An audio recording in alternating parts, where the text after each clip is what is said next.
دو جہاں صلی اللہ علیہ وآلہ وسلم کے غلاموں، رمضان ہمیں دوسرا پیغام یہ دے کے جا رہا ہے، فرمایا حرام سے بچنا، محارم سے بچتے ہوئے نظر آنا۔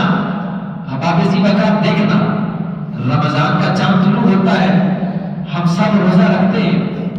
اب دن کے اندر جب ہم روزہ رکھ لیتے ہیں، اب دن کے اندر دسترخوان کو سجا دیا جائے، وہاں پہ طرح طرح کے لذیذ کھانوں کو رکھ دیا جائے، محفل میں ہو یا کسی تنہائی کے اندر ہو، سارے لوگوں کے سامنے ہو یا کوئی بھی دیکھنے والا نہ ہو، ظاہر کے اندر بندے کے سامنے طرح طرح کے لذیذ کھانے پڑے ہوں، جب بندے کو کہا جائے دل کی مائل ہوتا ہے یہ کھانا کھانا چاہیے، اتنے لذیذ کھانے موجود ہیں، یہ کھانے چاہیے، لیکن کبھی کسی بندہ ایک مومن کے دل میں یہ خیال گزرا کہ کوئی دیکھنے والا نہیں ہے، یہ کھانا کھا لیا جائے؟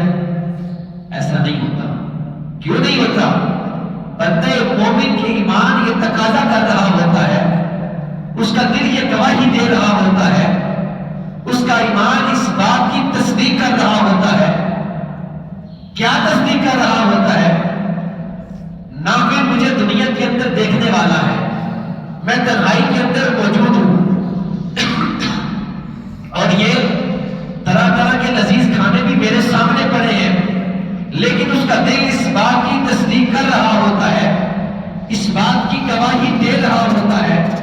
وہ بات ہوتی کیا ہے کہ جہاں مجھے کوئی نہیں دیکھ رہا، سارے دروازے بھی بند ہیں، میں تنہا ہوں، میں یہ کھانا کھا بھی سکتا ہوں، لیکن میں کھا نہیں رہا۔ کیوں نہیں کھا رہا؟ بندہ ایک مومن کا دل جواب دیتا ہے اور یہ کہتا ہے جہاں کوئی نہیں دیکھ رہا وہاں پہ ایک ہستی ایسی ہے، جہاں کوئی نہیں دیکھ رہا ہوتا، کائنات کی اس رب کی نگاہ ہر وقت اس بندہ مومن کے اوپر موجود ہوا کرتی ہے۔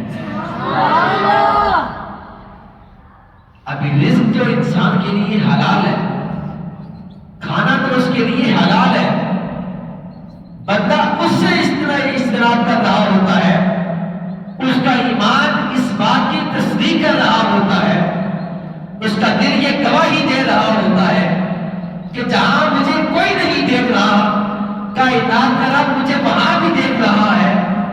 جب بندہ مومن رمضان ہمیں یہ پیغام دے کے جا رہا ہے، جب تو ایک لمحے کے لیے، ایک کھانے کے لیے، حلال کرتا اشیاء کے لیے، ایک مخصوص وقت کے لیے اپنے دل کے اندر یہ ڈر لے کے بیٹھا ہے کہ کہیں میں یہ حلال رزق کھاؤں گا رب کی ناراضگی کا سبب نہ بنے۔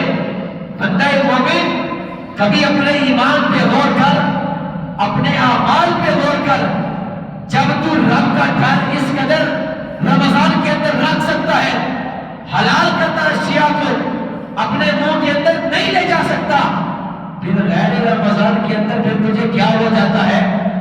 غیر رمضان کے اندر بندہ مومن تیرا دل اس بات کی گواہی کیوں نہیں دے رہا ہوتا؟ کسی کا حق کھاتے ہوئے، کسی کا حق غضب کرتے ہوئے تیرا دل یہ بات گواہی کیوں نہیں دے رہا ہوتا؟ جہاں مجھے کوئی نہیں دیکھ رہا، کائنات کا رب مجھے پھر بھی وہاں دیکھ رہا ہے۔ تو احباب زیبا رمضان ہمیں دوسرا پیغام جو دے کے جا رہا ہے وہ یہ ہے، فرمایا رب کی حرام کرتا اشیاء سے دور ہونا ہے، اس کی حلال کرتا اشیاء کے قریب ہونا ہے۔ حضرت عبداللہ بن مسعود رضی اللہ تعالیٰ عنہ صحابی رسول ہیں، آپ فرماتے ہیں یہ تقوی اور پرہیزگاری جو ہے یہ ہے کیا؟ رب کے ساتھ بندے کا تعلق ہونا کس طرح سے چاہیے؟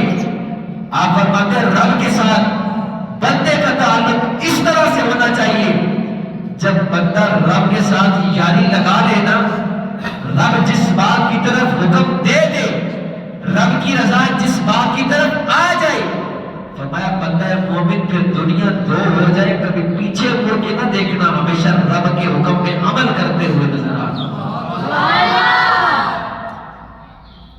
دوسرا پیغام جو رمضان ہمیں دے کے جا رہا ہے وہ یہ ہے، بندہ مومن حرام کردہ اشیاء سے بچنا،